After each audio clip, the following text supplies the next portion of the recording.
Alors, bonjour à tous. Je m'appelle Lise Gauvin. Je suis responsable du carrefour de l'innovation et de l'évaluation en santé ici au Centre de recherche du CHUM. Et aujourd'hui, nous avons le grand plaisir d'accueillir le Dr. Han Ting Wang, qui est médecin spécialiste au service des soins intensifs et qui est affilié avec le département de médecine de la Faculté de médecine de l'Université de Montréal. C'est un séminaire de recrutement et Han va nous parler de sa programmation de recherche pour faire un dépôt éventuel pour le FRQS Junior 1, chercheur boursier clinicien J1, et ça s'intitule Optimisation de l'utilisation chronique de médicaments chez les survivants des soins intensifs fragilisés. Alors, il y aura une présentation, ensuite, il y aura une possibilité d'échange et de questions. Alors, sans plus tarder, à toi la parole. Merci beaucoup, puis merci pour l'opportunité de venir vous présenter sur ma programmation. Et ce que je vais faire, c'est vous décrire un peu mon parcours clinique et de recherche, parce que c'est ce parcours qui m'a inspiré à aller dans ce volet de la recherche dans ce domaine. Et je vais par la suite vous présenter ma programmation avec les 3 projets que je compte soumettre au FRQS et un peu comment j'entrevois le futur de ma carrière, si ça se passe bien, et où est-ce que je compte aller en termes de carrière de recherche. Alors, en termes de formation, j'ai complété une formation en médecine interne puis soins intensifs de 2010 à 2015. Et de là est venue un peu la passion pour la recherche 1, mais surtout un intérêt en particulier sur la pronostication à long terme des personnes qui survivent aux soins intensifs et en particulier la population gériatrique. Ce qu'on sait, c'est qu'en termes de statistiques, on parle d'environ 230 000 admissions par année annuelle, par année aux soins intensifs au Canada. Les dernières données de CAIHI parlent d'à peu près 3 d'augmentation annuellement en termes de prévalence d'admission, ce qui est énorme. Le quart des patients qui vont être admis aux soins intensifs vont malheureusement décéder à l'hôpital, avec un quart qui décède dans l'année suivante. Et on sait de plus en plus, depuis les 5 à 10 dernières années, que les survivants ont des séquelles importantes de leur séjour.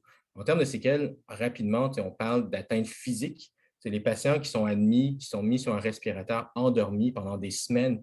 Ils vont avoir une perte de force musculaire, de masse musculaire. Ils vont avoir la misère à récupérer de cet aspect-là. On parle de troubles cognitifs qui sont souvent en lien avec les médicaments qu'on utilise, avec le fait qu'ils sont endormis, avec la maladie qui les amène aux soins. Et aussi psychologique. C'est des patients qui passent un moment difficile avec leur famille aussi et qui souvent ont, à cause, encore une fois, peut-être la sédation, n'ont pas un souvenir adéquat de leur séjour, ne s'en souviennent pas, et ça peut entraîner beaucoup d'anxiété, de dépression et peut-être même des fois des symptômes de PTSD. Et quand on parle des personnes âgées en particulier aux soins intensifs, ici, c'était une étude canadienne multicentrique observationnelle où on a suivi 400 personnes âgées de 80 ans et plus qui ont eu une admission urgente aux soins intensifs, donc pour des maladies ou des chirurgies urgentes. Et quand on regarde de la colonne de 12 mois à 1 an de leur admission, ce qu'on remarque de façon très intéressante, on parle encore une fois d'environ 50 de mortalité, mais en contrepartie, ce qu'on voit, c'est une 30 de ces patients-là vont avoir une certaine forme de perte d'autonomie à 1 an, ce qui est quand même non négligeable. Et quand on regarde qu'est-ce qui va prédire, qu'est-ce qui est associé avec cette perte d'autonomie, ici, premièrement, ce qu'il faut juste le savoir, c'est un score de prédictibilité de maintien de l'autonomie dans cette étude-là et non de la perte, raison pourquoi le odds ratio est en bas de 1. Mais ce qu'on voit sensiblement, c'est qu'être un homme, c'est pas bon. Le score Apache, qui est en fait une sévérité de la maladie à l'admission, donc plus qu'on est malade à l'admission, c'est pas très bon. Le Charlson, qui est en fait un score de comorbidité, donc plus qu'on a de problèmes de santé au préalable, c'est pas bon.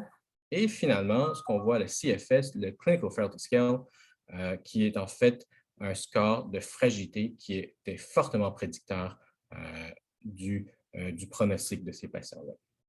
C'est à travers ces études-là, c'est à travers ce côté clinique que je me suis intéressé de plus en plus aux personnes âgées et surtout à qu'est-ce qui peut prédire leur devenir après un épisode de soins intensifs. Puis quand on parle de fragilité, de frailty, on parle facilement entre 20 et 30 de patients admis aux soins intensifs qui le sont à l'admission, Et on sait qu'un certain pourcentage, jusqu'à un autre 15-20 peuvent le devenir après leur séjour. Et la majorité des patients qui sont fragiles après ma barre sortent fragiles des soins intensifs. Et de là, j'ai entrepris une formation en recherche clinique de 2014 à 2017. D'abord, le programme clinicien-chercheur de l'Université de Montréal avec la maîtrise en sciences biomédicales en même temps que de ma formation de soins intensifs. Et j'ai décidé de vraiment approfondir le sujet de la fragilité du frailty et d'effectuer un projet sur la fragilité des personnes âgées en périopératoire. Bon, vous allez me demander pourquoi est-ce que je n'ai pas réalisé un projet en soins intensifs? Eh bien, c'était l'idée initiale et pendant que j'écrivais mon protocole de recherche, un papier a été publié dans le CMAJ multicentrique qui regardait la fragilité comme prédicteur du outcome des personnes aux soins intensifs. Donc, première leçon ici étant, si on a une bonne idée en tête, probablement quelqu'un d'autre l'a déjà eu. Voilà. Raison pourquoi je voulais continuer à creuser la fragilité, mais j'ai changé de population. À travers cette maîtrise, j'ai pu acquérir des fondements en biostatistique, en épidémio, en recherche et surtout une certaine expertise en fragilité et dans la méthode de mesure. Pour les personnes qui connaissent peut-être un peu moins bien la fragilité, le concept fait que je retourne un peu en arrière, puis je pense une image vaut 1000 mots. Si vous voyez l'image de cette patiente en chaise roulante, c'est un peu ça, initialement, qu'on pensait ce que c'est la fragilité, ce concept-là. Un concept un peu du coup de visou, du eyeball du gériatre, d'une personne âgée amaigrie, affaibli, qui se déplace lentement, qui a peut-être besoin d'une canne pour se déplacer adéquatement. On pense à une personne qui, peut-être sur papier, que les problèmes de santé sont très bien contrôlés, comme la haute pression, le diabète, les maladies coronariennes, mais que si cette personne devait avoir une nouvelle maladie, une infection, un syndrome coronarien, être admis pour une chirurgie, par exemple, c'est clairement une personne qui est à risque de développer des problèmes, des conséquences suite à son séjour.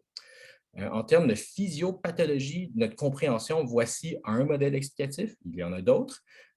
On pense que la fragilité découle bien sûr, du vieillissement naturel qui vient avec le temps, mais aussi clairement une contribution importante des maladies chroniques, des infections, des états inflammatoires qui, si on veut, accélèrent un peu le processus et entraînent la fragilité.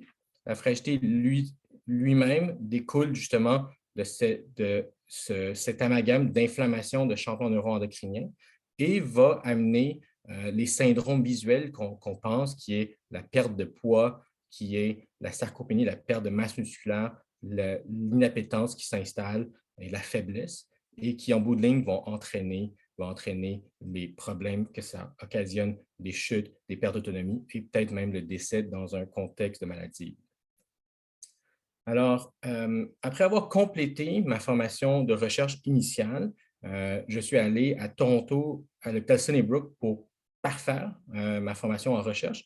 Et j'ai travaillé avec le Institute of Clinical Evaluative Sciences, qui sont en fait les bases de données du gouvernement ontarien, des bases de données un peu similaires à RAMQ. Et c'est là que j'ai développé un intérêt en particulier pour l'analyse des médicaments, les données médicamenteuses, parce que j'ai travaillé pendant cette année sur l'utilisation des opiacés chez les patients de soins intensifs. Une année extrêmement enrichissante qui m'a permis d'acquérir des connaissances, des fondements dans la pharmacoépidémiologie et surtout comment travailler avec les bases de données administratives et les bases de données de médicaments en particulier. Une des études que j'ai accomplies durant cette année et qui a suscité mon intérêt pour mieux creuser la prise en charge des médicaments chez les personnes de soins intensifs était celle-ci. C'est une étude où on s'intéressait à la prise d'opiacés chroniques avant et après le passage aux soins intensifs. Certains patients sont admis aux soins intensifs et prennent chroniquement des opiacés, des narcotiques comme du dilodide, du fentanyl. Et on s'est posé la question, après leur séjour aux soins intensifs, qu'est-ce qui arrive avec la prise? Plusieurs hypothèses dans notre tête à ce moment-ci. Est-ce que le fait que ces patients-là souvent utilisent des perfusions d'opiacés aux soins intensifs, est-ce qu'on arrive à les sevrer? Est-ce qu'ils vont en prendre encore plus au congé? Et ce qu'on a découvert, en fait, de façon intéressante, à 6 mois, il y avait jusqu'à 36 des patients qui n'avaient plus aucune, 20 des patients qui n'avaient plus aucune forme d'opiacé prescrit et 36 qui en prenaient plus qu'avant. Ce n'était pas une étude faite pour comprendre les causes de, mais clairement intéressant en termes de données qui montrent que quelque chose se passe dans la transition des médicaments aux soins intensifs. Et après mon retour de ma formation de recherche, pour ceux qui me connaissent, j'ai travaillé en fait 4 ans à l'hôpital Maisonneuve-Rosemont comme clinicien chercheur où j'ai continué à creuser cet aspect médicamenteux. Mais cette fois-ci, je suis allé regarder qu'est-ce qui arrivait aux médicaments plus cardiovasculaires. Pourquoi? Parce qu'avec les opiacés, il y avait toujours ce doute qui est mais peut-être que le sevrage des opiacés était voulu et que c'est peut-être quelque chose qui était même bénéfique pour le patient, qui prenait peut-être de façon inadéquate certains médicaments. Fait que ce qu'on a regardé, c'est juste une étude rétrospective de patients qui ont survécu aux soins intensifs et qui prenaient tous un médicament cardiovasculaire à la base avec une indication, que ce soit pour l'hypertension, l'insuffisance cardiaque, une néphropathie diabétique. Et ce qu'on voit, en fait, c'est que au congé de l'hôpital, un pourcentage significatif des patients n'avaient pas eu de reprise de ces médicaments-là. Et des médicaments qu'on juge tous extrêmement importants pour la prise en charge des maladies chroniques. Et ceci, je pense, est un reflet de la transition du médicament lorsque le patient séjourne à l'hôpital. Fait que le patient va rentrer par, disons, la salle d'urgence pour une maladie aiguë et puis transféré aux soins intensifs où beaucoup des médicaments chroniques du patient vont être cessés. Et la plupart du temps, pour de bonnes raisons. Lorsque le patient arrive avec les pressions extrêmement basses, avec des défaillances d'organes comme la fonction des reins, la fonction du foie, beaucoup des médicaments ne peuvent pas être continués pendant le séjour. Alors, le patient est aux soins intensifs, les médicaments chroniques sont arrêtés, on va initier certains autres médicaments et une fois que le patient s'améliore, il va être transféré à l'étage. Et à ce moment-ci, certains de ces médicaments-là ne sont pas non plus repris. Encore une fois, peut-être pour des bonnes raisons. Peut-être que la fonction rénale n'a pas pu récupérer adéquatement. Et on sait qu'une fois au congé, une fois retourné à la maison, encore une fois, certains de ces médicaments-là ne seront pas repris, que ce soit par oubli, par erreur, euh, ou par manque de communication entre les différentes étapes. On sait même que certains médicaments initiés aux soins intensifs vont être même de façon continuée, de façon inadvertante, sans raison.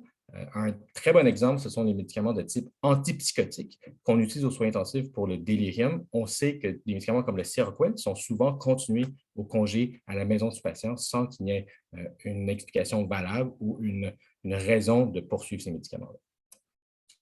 Alors, à travers ma formation et à travers les données, les études que j'ai aidées, que j'ai réalisées, d'où est venu mon intérêt pour ce programme de recherche, ce volet de la recherche. Et ce que je propose comme un nouveau programme de recherche, comme objectif global, si on veut, qui encadre notre programmation, serait définitivement d'améliorer le devenir des patients, les survivants des soins intensifs fragilisés, en optimisant et en réduisant les discordances médicamenteuses qui peuvent survenir durant leur séjour.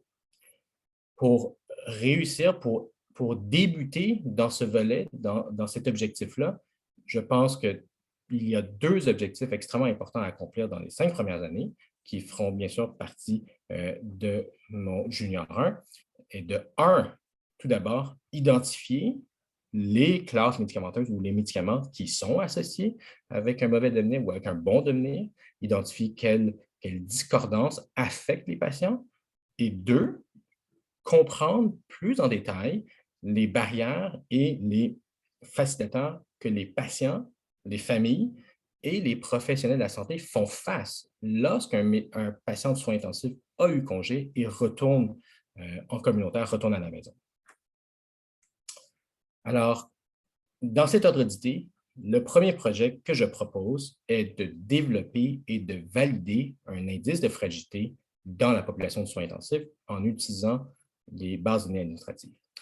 Alors, pour ce premier projet, je vais utiliser les bases de données du gouvernement québécois en faisant un lien entre plusieurs bases. Un, Medeco, donc toutes les données d'hospitalisation avec les comorbidités et les interventions hospitalières. 2, le SIRTQ, qui est la base de trauma au Québec. 3, le CLSC pour tous les soins à domicile. Et 4, les données de la RAMQ pour les médicaments. En termes d'inclusion, tous les patients de 66 ans et plus vont être inclus s'ils ont eu un épisode de soins intensifs. Le 66 ans a été choisi pour 2 raisons. 1, la couverture médicamenteuse de la RAMQ commence à partir de l'âge de 65 ans. En bas de ça, pas tous les patients vont être couverts, donc on n'aura pas des données complètes. Et 2, on voulait au moins une année de recul pour identifier les médicaments, si on veut, la prise de médicaments chroniques et pour identifier, pour développer l'indice de fragilité. Raison pourquoi on a commencé à être 66 ans. Et la date d'entrée de cette cohorte que nous avons créée va être du 1er avril 2014 parce que ces bases de données ont été créées à différentes années. Et à partir du 1er avril 2014, c'est là que nous avons des données complètes pour toutes les bases en question. Quand on parle de l'indice de fragilité ou le Frailty Index, le modèle que nous allons utiliser est le modèle de Rockwood, qui est un gériatre canadien qui a publié ce modèle-là. C'est un modèle basé sur la présence de déficits, un modèle extrêmement qui couvre plusieurs dimensions de la fragilité. Quand on parle de déficit, ce qu'un déficit veut dire, un déficit, c'est souvent des problèmes de santé, des symptômes ou des syndromes qui, apparaissent avec l'âge, une corrélation avec l'âge qui, dans la sélection des variables, on parle d'un P au moins de 0,1 et qui, 2, va affecter le devenir du patient, que ce soit à court, moyen ou long terme. Un exemple serait, par exemple, la haute pression, l'hypertension, le diabète, les maladies coronariennes. On sait que c'est des maladies qui vont arriver de plus en plus fréquemment avec l'âge et qui impactent le devenir du patient.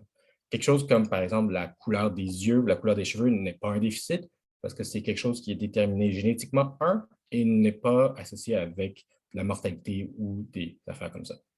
Fait que on va le voir un peu plus tard, mais dans les bases de données que nous avons demandées, que je vais demander, je vais sélectionner des déficits, un minimum de 30 déficits pour la robustesse du modèle. La sélection des déficits, encore une fois, corrélation avec l'âge, une prévalence minimale de 5 et maximale de 80 pour pas que ce soit trop saturé. Et s'il y a 2 déficits qui sont fortement corrélés, celui le plus associé avec l'âge va être choisi. Une fois que nous allons avoir déterminé les déficits, nous allons déterminer le score à partir de combien de déficits est-ce que le patient est considéré comme fragile ou frêle. Et pour ça, le cut-off dans la littérature est assez souvent entre 20 et 25 de déficit. Nous allons en tenir compte, mais nous allons aussi créer un rocker avec un index de Uden pour déterminer le cut-off optimal dans notre population, corrélé avec la mortalité intra-hospitalière. Ici, vous voyez le tableau, un exemple de ce qui pourrait être choisi comme déficit dans notre modèle. Encore une fois, ça couvre plusieurs dimensions en lien avec la fragilité, les comorbidités venant de médicaux, les atteintes cognitives venant aussi de médicaux, le statut fonctionnel, qui est quelque chose de très important, raison du ICLSC, la présence de trauma, qui souvent est un reflet d'un patient fragilisé, et aussi, par exemple, la prise de certains médicaments de type anticholinergique qu'on sait qu'il y a un effet néfaste. Une fois l'indice de fragilité créé et nous avons déterminé le cut-off, la prochaine étape de cette première étude est la validation du modèle de fragilité. Nous allons utiliser 2 formes de validation. Tout d'abord, une validation concurrente qui est de comparer notre indice de fragilité par rapport à un score existant. Et pour ça, ce que je vais faire, c'est lier cette cohorte avec la biobanque 19 qui contient les patients avec la COVID depuis le début de la pandémie. Et l'intérêt de ça, c'est que dans la biobanque, tous les patients à l'admission ont un score de fragilité qui a été administré ici, le Clinical Frailty Scale. Alors, nous allons pouvoir comparer les deux scores par une corrélation de Spearman et un Weighted Cabot Statistics. La deuxième étape serait de faire une validation prédictive et de regarder est-ce que notre score, notre indice de fragilité est associé avec un mauvais devenir du patient. Ici, nous allons regarder la mortalité intrahospitalière. Pour ce faire, nous allons utiliser le Generalized Estimating Equation en contrôlant pour certains variables, par exemple le sexe comme variable d'interaction et des covariables comme le type de patient, médical ou chirurgical, le type d'unité académique ou communautaire, l'âge, la ventilation mécanique et la dialyse. En termes de sensibilité, on sait que les déficits s'accumulent au fur et à mesure du temps, mais on sait aussi que dans les bases de données, il peut parfois avoir certains oublis d'une année à l'autre en termes de collecte de données. L'hypertension qui est apparue en 2014, ce n'est pas impossible qu'en 2015, la variable soit manquante ou disparaisse, mais ça ne veut pas dire que le patient n'est plus hypertendu. Donc, si on s'est dit, ce que j'ai pensé, c'est peut-être utiliser une période de recul de 3 années pour voir est-ce que le modèle est toujours aussi robuste. Ce premier projet, je pense, est un projet novateur.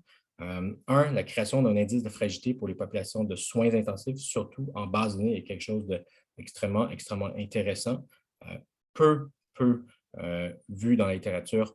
2, la validation, surtout la validation concurrente. Peu ou pas d'études de base de données réussissent à valider leur score de fragilité contre un autre modèle existant. Une fois l'indice créé, cet indice-là peut être amené à différents niveaux. Ça peut être amené au niveau plus national. Une fois la méthodologie faite, elle peut être appliquée aux bases de données ontariennes de ICIS, aux bases de données canadiennes du CAIHI. Aussi, cette base de données, cette façon de faire peut être amenée à d'autres types de populations, que ce soit en cancer, en maladie chronique ou en périopératoire. Dans les 15-20 dernières années, on a vu un boom de la littérature de la fragilité du frailty dans différentes populations qui montre que la fragilité est un excellent prédicteur du devenir de ces patients-là. Nous avons déjà soumis cette année aux IRSC printemps 2022 pour une subvention pour réaliser ce projet et une étudiante au PhD est déjà associée sur le projet. Suite à ce premier projet, la prochaine étape logique est maintenant d'utiliser le score de fragilité créé et commencer à regarder l'interaction entre les discordances médicamenteuses et la fragilité sur le devenir des patients qui ont survécu aux soins intensifs. Alors pour ça, on va continuer avec la même base de données, la cohorte que nous avons créée de 66 ans et plus qui ont eu un épisode d'admission aux soins intensifs. Je vais utiliser l'indice de fragilité développé lors du projet 1. Quand on parle de discordance médicamenteuse, ici, on parle soit d'un médicament chronique pris avant l'admission du patient qui est arrêté, discontinué après son congé. Et parfois, on parle de médicaments initiés lors de l'admission du patient durant le séjour du patient et qui est poursuivi au congé. Le moment qu'on va regarder ça va être 90 jours après le congé hospitalier, qui couvre une période de 3 mois environ pour voir est-ce que certains médicaments vont être repris ou pas, en se disant que la plupart des patients qui ont congé vont aller en pharmacie, renouveler leurs médicaments, puis peut-être pouvoir être revus par un médecin qui va les suivre. Les médicaments qui nous intéressent sont basés sur la littérature actuelle, de médicaments reconnus avoir des discordances sur la population de soins intensifs, mais surtout 2, des médicaments que nous savons extrêmement importants pour la population âgée et fragile. On parle, entre autres, des médicaments cardiovasculaires, que ce soit des médicaments de type statine pour gérer la dyslipidémie. On parle des médicaments pour la pression artérielle, que ce soit les IOCRA comme tantôt, les bêta-bloqueurs, les bloqueurs de canaux calciques, mais aussi des médicaments qui ont un effet surtout au niveau du système nerveux central, comme les opiacés, les benzodiazépines et les antipsychotiques. L'inclusion des IPP, donc des inhibiteurs de la pompe à protons, quelque chose de très particulier à la population de soins intensifs parce qu'on en parle beaucoup lors du séjour aux soins intensifs pour la protection gastrique et c'est des médicaments qui sont souvent oubliés, qu'on n'arrête pas au congé des patients. Ici, le outcome primaire que nous allons regarder va être la réadmission à 1 année après le congé. En outcome secondaire, on va aussi regarder que ce soit la visite à l'urgence ou que ce soit la mortalité à 1 année. Ces discordances-là, on va s'intéresser au nombre total de discordances, puisqu'il y a plusieurs médicaments qu'on regarde, mais aussi à des classes spécifiques de médicaments qu'on va voir un peu plus tard. Pour l'atome primaire, ça va être un modèle de Cox que nous allons utiliser en contrôlant encore une fois pour les différentes variables avec la fragilité de façon centrale comme variable d'interaction. Pour les outcomes secondaires, ça va être encore une fois un Generalized Estimating Equation. En termes de sensibilité, c'est là que ce qu'on va vouloir creuser, ce que je vais vouloir creuser un peu plus, c'est essayer de comprendre est-ce que les arrêts étaient voulus ou pas. Je m'explique. Quand on parle des benzodiazépines, des opiacés comme tantôt ou des antipsychotiques, leur arrêt durant l'hospitalisation et la non-reprise est peut-être quelque chose de voulu et c'est peut-être associé avec un effet bénéfique sur le devenir du patient à long terme. C'est une personne âgée où on arrête des activants, c'est peut-être quelque chose qui est bien à faire et qui a été fait par les médecins à l'hôpital. Ici, on va s'intéresser particulièrement à des patients qui ont une histoire d'hypertension, de maladie cardiovasculaire, par exemple, ou de défaillance cardiaque, et on va regarder l'impact de l'arrêt des médicaments cardiovasculaires et de qu'est-ce que cet effet-là va avoir sur le devenir des patients. Ce deuxième projet va apporter des données extrêmement intéressantes sur les discordances médicamenteuses chez les patients de soins intensifs. Il y a très, très peu de littérature là-dessus. Deux, l'utilisation de l'indice de fragilité dans ce qui est de la pharmacoépidémie est quelque chose de serait quelque chose de très nouveau. Il n'y a pas d'études, ou peu d'études que j'ai vues qui utilisaient les indices de fragilité dans ce contexte-là. Et je pense extrêmement pertinent à faire. Et trois, c'est des données qui, par la suite, pourraient être amenées, translatées vers différentes sous-populations des soins intensifs qui pourraient être extrêmement intéressantes à étudier, que ce soit la population des patients avec brûlure, qu'on parle d'utilisation d'opiacés et des antipsychotiques, par exemple. C'est une population où on en utilise beaucoup pour leur soulagement durant leur séjour. On parle de la population trauma, qui, encore une fois, avec des traumatisés crâniens en particulier, ils développent des troubles, des fois, du comportement, de l'agitation, où on doit utiliser des médicaments de type antipsychotique ou peut-être même benzodiazépines durant leur séjour. Et qu'est-ce qui arrive avec ces médicaments-là? Est-ce qu'on les arrête ou pas? C'est des questions très, très, très pertinentes pour la population des soins intensifs. Et ce projet-là fait partie de l'autre projet dans notre demande aux IRSC de 2022 en termes de financement. Et le troisième projet que je propose dans cette première étape est un projet que je pense qui est extrêmement, extrêmement imbriqué et important avec les deux autres projets pour vraiment amener un fondement de connaissances dans le domaine. C'est de vraiment essayer de comprendre les barrières et les facilitateurs que les patients, les familles et les professionnels de la santé font face lorsqu'un patient a eu congé des soins intensifs et retourne en communauté. Comme je l'ai dit auparavant, lorsque les patients quittent l'hôpital, plusieurs médicaments vont avoir été changés, modifiés. Et malheureusement, les patients ne sont peut-être pas toujours au courant de tous les changements et du pourquoi. Et deux, les pharmaciens communautaires, les médecins de famille qui suivent ces patients-là par la suite ne sont pas toujours au courant non plus de la raison. Fait qu'il peut y avoir beaucoup, beaucoup de confusion à ce moment-ci et ça peut amener beaucoup, beaucoup de frustration pour chaque partie à essayer de gérer tout ça. Alors, cette étude-là sera une étude qualitative par un modèle d'entrevue.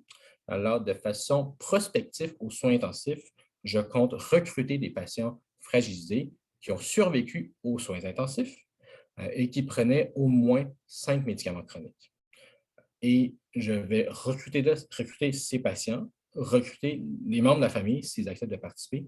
Et s'ils ont des médecins de famille ou un pharmacien tenter de les recruter aussi pour vraiment avoir un portrait global des problèmes qu'ils vont faire face. On va se baser sur des théories fondées dans le domaine, fondées par Groll et Cabana sur les barrières et les facilitateurs en réconciliation médicamenteuse, avec une emphase sur la fragilité, les patients fragilisés. L'analyse de contenu sera faite à travers du codage des entrevues qui aura eu lieu pour essayer de catégoriser et de discerner les différentes thématiques qui peuvent ressortir. Et on compte recruter environ 10 patients par groupe, donc patients, familles, les médecins et pharmaciens. On pense être un bon reflet des acteurs pour cet aspect de la gestion des médicaments. Ici, ce que vous voyez, c'est le framework développé dans le passé. Comme vous pouvez voir, c'est extrêmement complet et regarde plusieurs aspects de la réconciliation et de où est-ce qu'il peut y avoir des barrières à la réconciliation, que ce soit autant au niveau du patient, de sa compréhension, de la compliance, que ce soit de l'organisation, de la structure. On parle des feuilles sommaires qu'on veut transmettre aux médecins de famille qui ne les reçoivent peut-être pas. On parle de ressources et du temps que les médecins ou les pharmaciens ont ou pas pour expliquer, pour effectuer la réconciliation. Ce troisième projet, je pense, est extrêmement important. Je pense que les 2 premiers projets nous amènent les données et les connaissances pour savoir l'impact de certaines discordances, de quelle discordance va avoir un impact positif ou négatif sur le patient. Mais ce projet est un projet qui va nous informer sur vraiment, dans la vraie vie, quelles sont les difficultés, quelles sont les barrières que les patients, familles, les médecins font face sur une base régulière. Je pense que c'est extrêmement important comme données à avoir pour toute forme d'intervention, parce que si j'ai un projet dans le futur, et dans le futur, ce que je veux, c'est d'effectuer des interventions pour optimiser cette prise en charge, c'est des données qui sont extrêmement importantes à avoir. C'est un projet aussi qui veut regarder plusieurs aspects et plusieurs intervenants de cette prise en charge médicamenteuse que je pense extrêmement intéressante.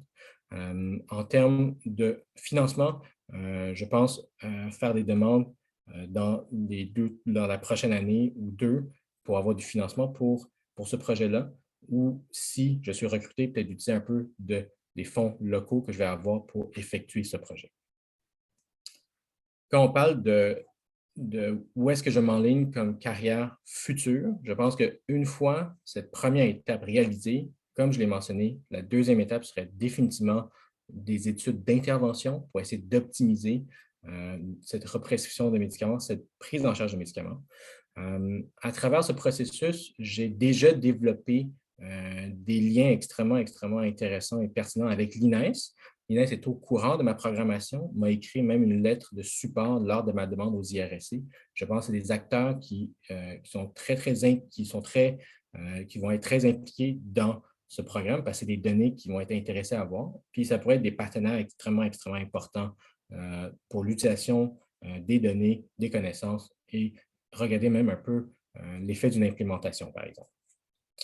La prochaine étape aussi, quand je me vois dans le futur, plus dans le 10, 15, 20 ans, c'est là, ce que je travaille, c'est un aspect de la prise en charge des patients fragiles, des personnes gériatriques aux soins intensifs. Je voudrais aussi transitionner vers une optimisation de la prise en charge de d'autres aspects de cette population aux soins intensifs.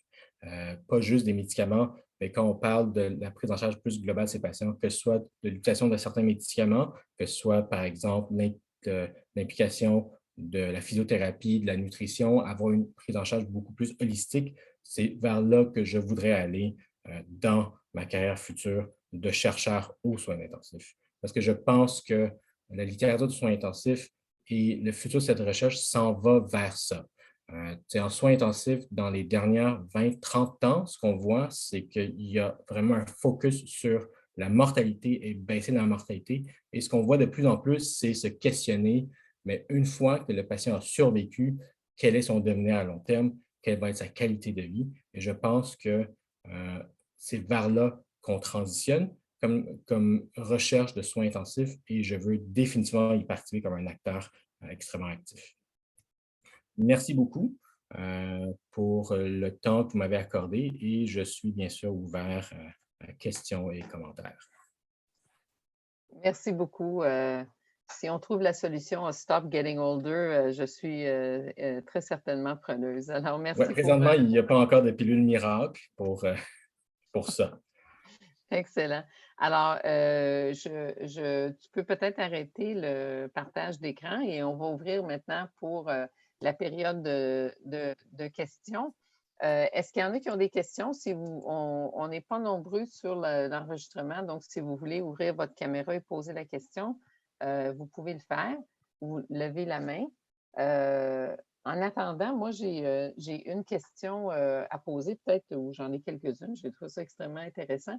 Pour ce qui est du développement de l'indicateur de frailty qui va être fait dans l'étude 1, ce que je comprends, c'est que le modèle de mesure que vous utilisez, c'est la théorie classique des tests où vous essayez de trouver un certain nombre d'indicateurs et puis de les mettre ensemble. Et je me suis demandé pourquoi vous aviez choisi d'utiliser ce modèle-là plutôt qu'un autre modèle comme la théorie de la réponse aux items qui nous permettrait de distinguer les retombées qui se produisent plus fréquentes avec celles qui se produisent de façon moins fréquente, ou si c'est une réflexion que vous avez faite. Parce qu'il y avait des choses dans l'énumération du tableau 1 qui me semblaient probablement que c'est des choses qui se produisent fréquemment, puis d'autres que sont plus rares. Puis c'est lorsqu'on a une condition plus rare qu'on est capable d'aller détecter ça. Fait que c'est intéressant comme question, puis je pense que c'est quelque chose qui est à explorer. Cette théorie-là du modèle de fragilité que j'utilise, c'est une des seules qui, se prête à être mise en place sur une base de données. Beaucoup des autres théories se font par des mesures cliniques, que ce soit de la force de préhension, que ce soit de la masse musculaire des affaires de même, qui ne se prêtent pas bien à ça. En termes de sélection de déficit, ce que Rockwood avait développé initialement, puis c'est des modèles extrêmement mathématiques initiaux, ce qu'il montrait, c'est que ce que ça prend, c'est un minimum de nombre. Fait que le minimum, c'est 20, puis 30, c'est vraiment le mieux. Le modèle initial avait 70 systèmes. Puis ce qu'on a remarqué, c'est que 70 systèmes étaient extrêmement peu faciles à utiliser en clinique, et même pour les bases de données. Fait que ça a été réduit à 30 systèmes avec quand même une extrêmement bonne validité.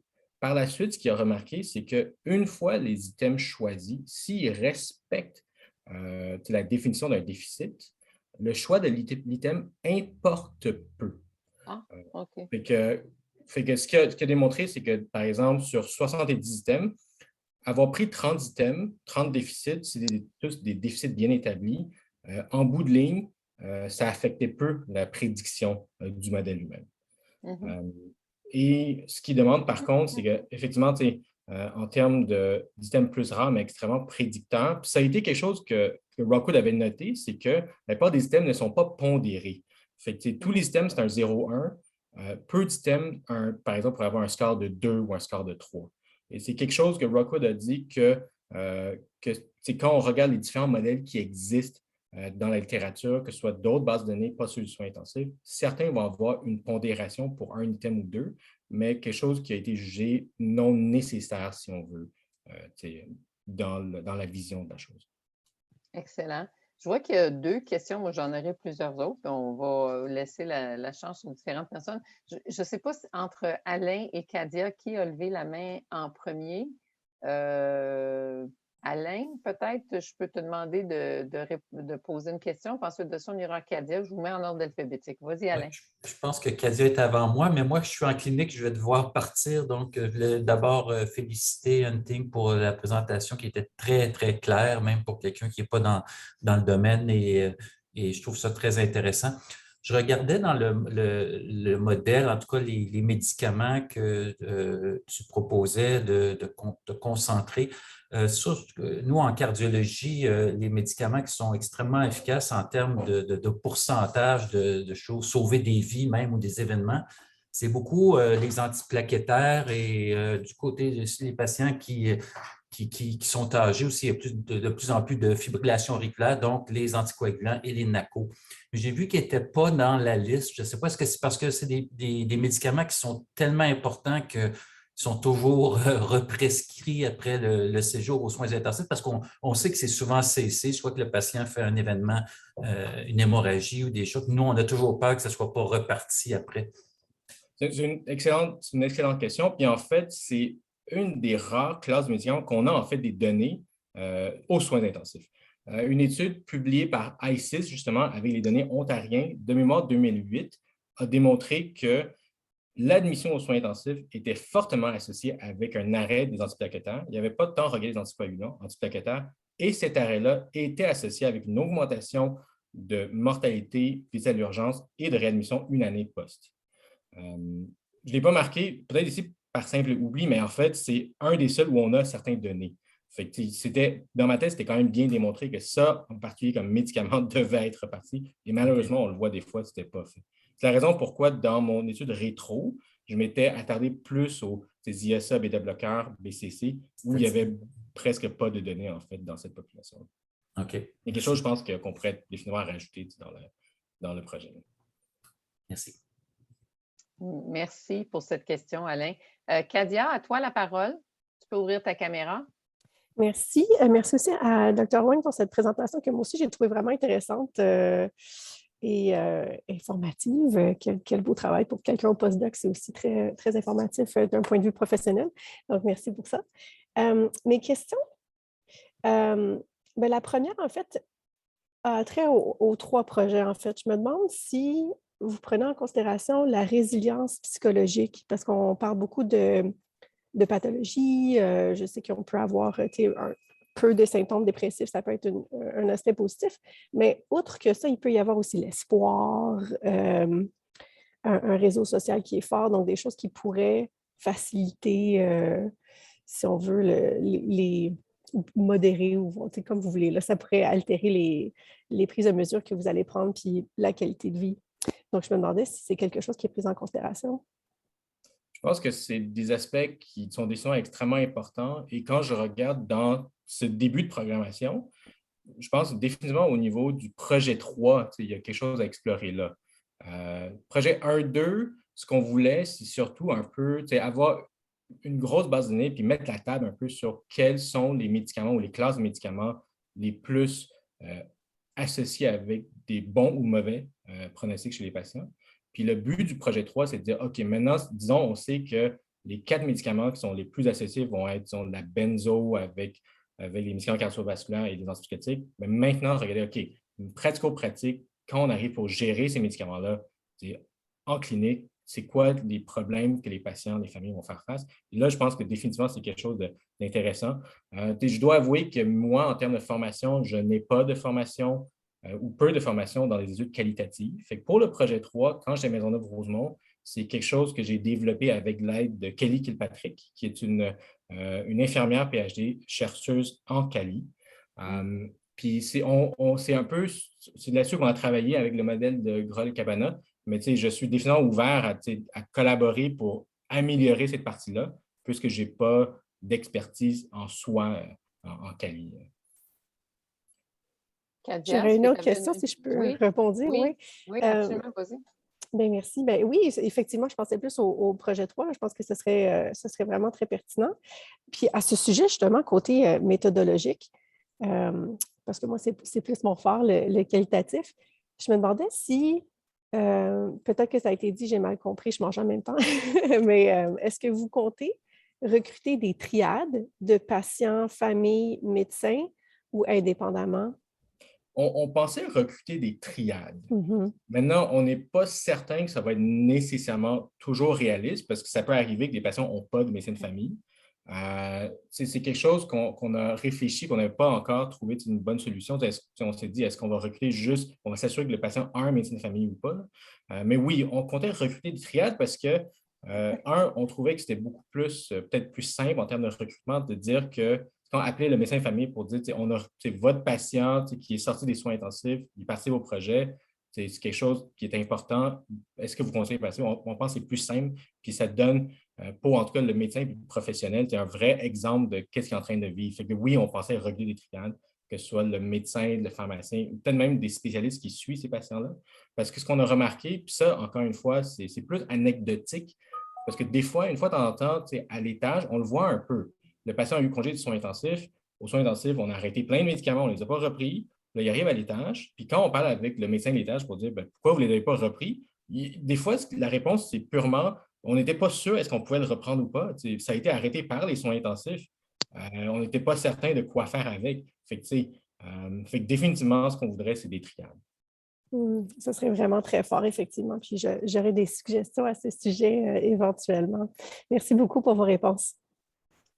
Il y a deux Merci. commentaires. Merci, Kadia, pour les questions et merci pour les réponses. Il y a deux commentaires dans le chat. Le premier qui vient de Michael.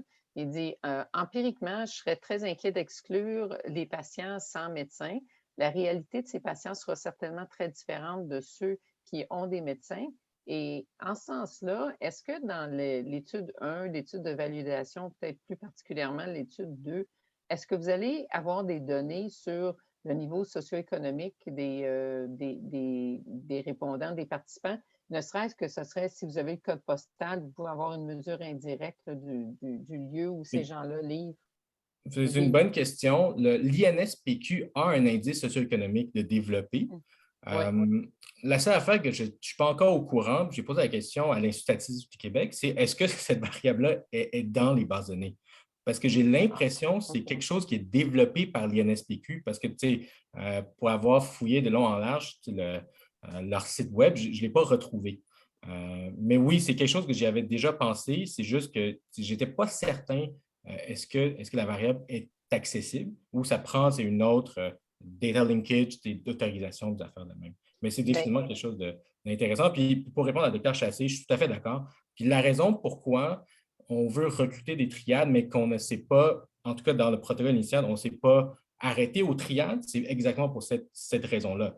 C'est le patient qui n'a pas de médecin de famille prend encore plus de barrières de détresse quant à la gestion de ces médicaments, en sachant que, puis peut-être le pharmacien de ce patient qui sait qu'il ne peut pas appeler un médecin de famille parce que ce patient est orphelin et n'est pas suivi, définitivement, ça peut être d'autant plus problématique puis affecter un peu sa vision de la chose. C'est la raison pourquoi on serait intéressé à recruter des triades, mais on ne voulait pas nécessairement se restreindre à juste des triades de patients, médecins, pharmaciens. Il y a un autre commentaire, puis je vois peut-être que Michael veut faire un commentaire parce qu'il a commencé à parler. Peut-être juste pour la petite histoire, l'indice de défavorisation matérielle et sociale, probablement que ce sont les indicateurs de Pampalon qui sont construits à partir des données du recensement au niveau de l'aire de diffusion. Dans un grand centre urbain comme Montréal, une aire de diffusion, c'est comme un pâté de maison. Et donc, on peut savoir dans quel type de lieu les gens diffèrent. Ça ne veut pas dire que tu ne peux pas avoir des gens riches qui restent dans un lieu pauvre, puis des gens pauvres qui restent dans un lieu riche, mais certainement que si vous avez le code postal des personnes comme telles, il y a un appariement qui peut être fait. Il y a Michael qui avait un commentaire de suivi, je pense, et puis il y a MKH et Eve qui a un commentaire sur lequel je reviendrai aussi. Michael. On ne t'entend pas, Michael.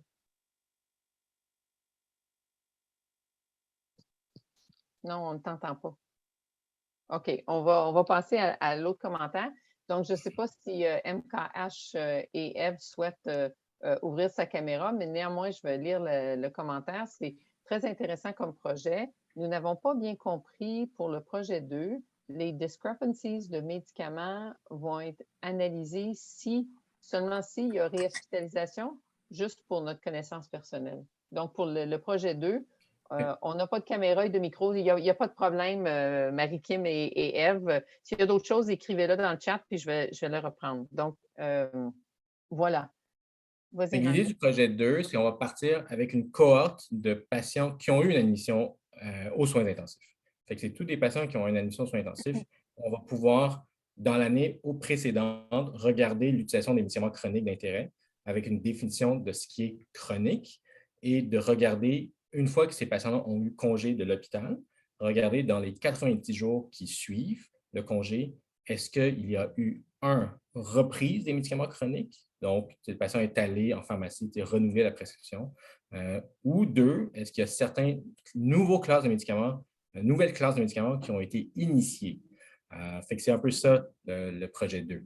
Fait que les discordances qu'on décrit, c'est autant des médicaments chroniques qu'on a arrêtés et non repris donc qui étaient présents pré-admission, qui ne le sont plus post, et certaines classes de médicaments qu'on est intéressé à voir, est-ce que des médicaments qui ne prenaient pas avant leur admission aux soins intensifs et maintenant qu'ils prennent par la suite. Excellent. Si vous avez une... Ah, OK. OK, merci beaucoup. Donc, je présume que ça a bien répondu à la question. Et je vois que Michael a un commentaire. À toi la parole, Michael. M'entendez-vous maintenant? Parfait. Parfait. Merci, Anne-Ting, pour la présentation. En fait, pour faire un follow-up avec ce que Lise vient de dire, puis c'est vraiment là, Anne-Ting, je vais juste faire un méga flag sur ce qui vient d'être dit. Le gros problème ici, là, puis c'est un peu philosophique, c'est quoi qu'est-ce qu'on veut faire avec ça?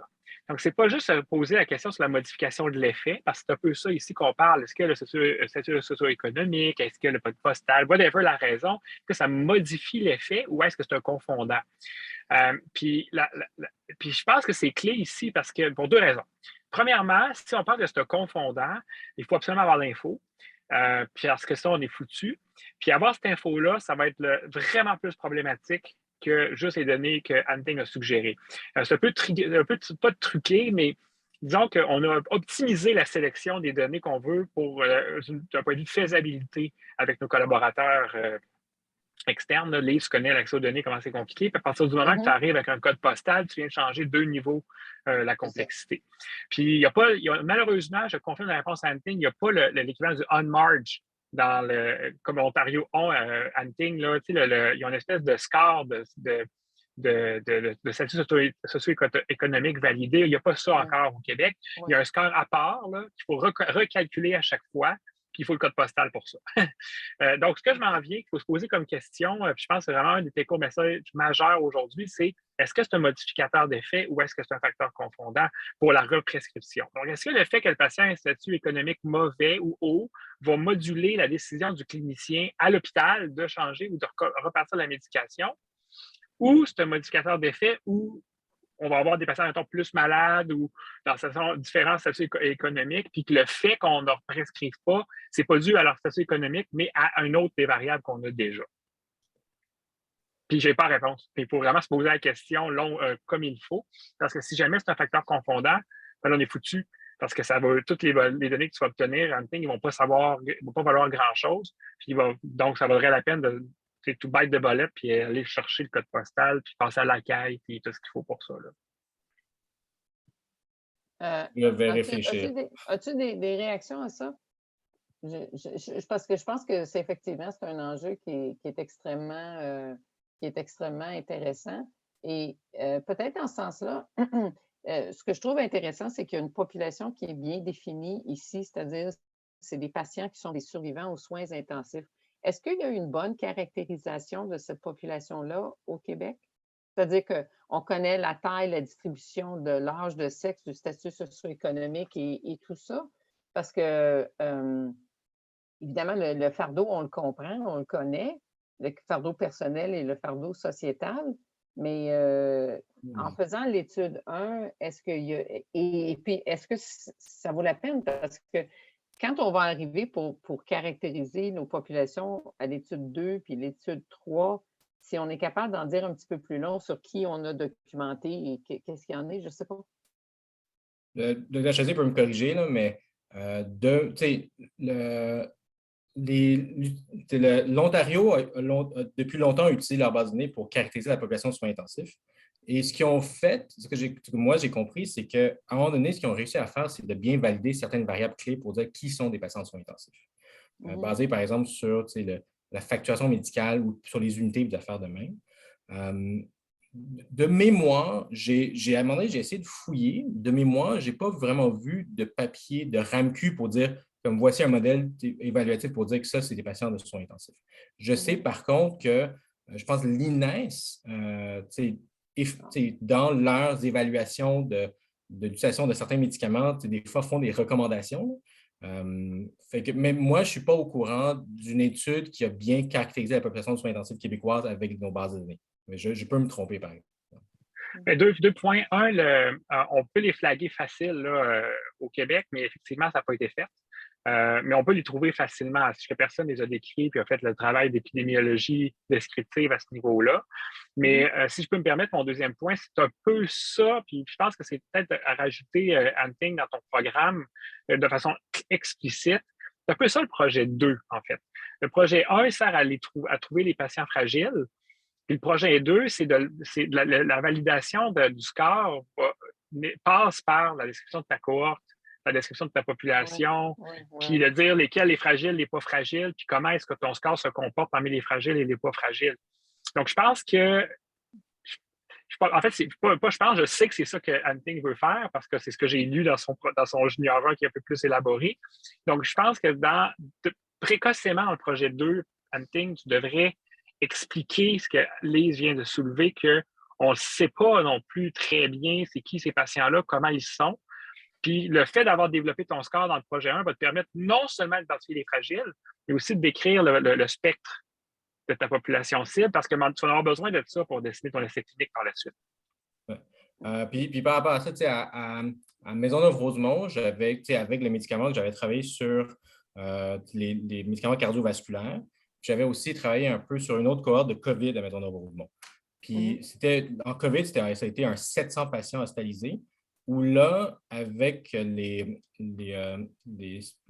spécialistes en données de Maisonneuve-Rosemont qui avaient les données, qui avaient réussi à avoir les données médicaux, j'ai pu comparer un peu. Moi, j'avais collecté à la mitaine, un peu en rétrospective, qui étaient les patients de soins intensifs, qui étaient ventilés, qui étaient dialysés, puis les comorbidités, puis je suis allé regarder est-ce que ces données-là correspondaient avec eux venant de médicaux, puis il y avait une excellente concordance, en tout cas pour ces patients-là. Fait que, tu sais, à un certain point, je sais qu'effectivement, le flag semble être adéquat en termes des données au gouvernement pour dire si c'est un patient de soins intensifs ou pas, et pour, par exemple, la ventilation et la dialyse. Et définitivement, c'est de décrire mieux la cohorte parce qu'effectivement, je ne pense pas qu'elle a été décrite au préalable.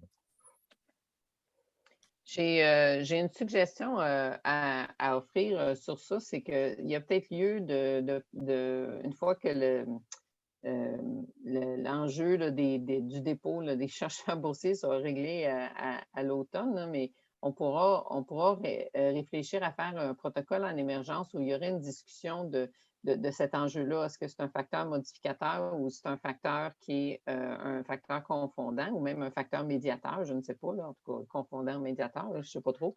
Et je mets cette note-là pour Rachel. Si on pouvait s'assurer que Kwok Nguyen soit présent parce qu'il travaille sur la notion de fragilité puis il a réfléchi à ces enjeux-là, mais peut-être aussi des gens qui ont travaillé avec le Canadian Longitudinal Study on Aging où il y aurait des informations qui seraient intéressantes. Donc, il y a une réflexion collective à faire là-dessus qui pourrait être aidant pour la suite des choses. Donc, pour le statut socio-économique, par rapport à la fragilité, je sais que peu d'échelles de fragilité l'utilisent. Maintenant, je ne sais pas si c'est juste parce qu'il n'y avait pas accès à cette donnée-là, mais je sais qu'il y en a peu qui l'utilisent parce que, de la façon que je le comprends, le frailty qui est décrit, qui est souvent utilisé, on appelle ça un fragilité plus physique. C'est les comorbidités, c'est l'atteinte plus fonctionnelle. Et il commence à avoir dans la littérature, plus récemment, une notion de fragilité sociale, une notion de cette fragilité plus socio-économique. Fait que j'ai l'impression que, en tout cas, pour la portion fragilité, c'est plus deux concepts plus différents que des confondants entre eux. C'est la façon dont moi je comprends le développement de ces scores-là. Pour ce qui est de la partie des médicaments, c'est la partie que je suis un peu moins au courant. Puis je pense que je vais regarder la littérature. Qu'est-ce qui existe? Est-ce que le statut socio-économique est un facteur pour la réconciliation ou un facteur pour l'arrêt des médicaments? Parce que c'est quand même un excellent point. Puis ça peut être très intéressant à voir. Je ne pense pas que, en tout cas, pour être un clinicien, moi, quand je vois un patient, je ne prescris pas mes médicaments en fonction du statut socio-économique. Mais par contre, je pense que ça peut clairement affecter, est-ce qu'ils vont aller chercher les prescriptions par la suite? On va les prescrire, puis est-ce qu'ils vont aller les chercher? Je pense que ça peut être clairement un facteur qui influence à cet effet-là. C'est à savoir, est-ce que c'est un confondant ou... Ça, là c'est une bonne question. Bien, c'est très bien. Je pense que notre heure est écoulée et je me permets de laisser une note aussi. Toutes les gens qui travaillent en soins de première ligne au Carrefour, ça serait intéressant de les interpeller aussi parce que pour tout le lien entre les soins intensifs et la première ligne, ça serait intéressant et utile. Alors, ceci dit, il me reste à te dire un grand merci pour ta présentation et te dire aussi à la prochaine, puis ben, à bientôt. Merci beaucoup. Au Merci. revoir. Au revoir. Est-ce qu'il faut qu'on se parle après ou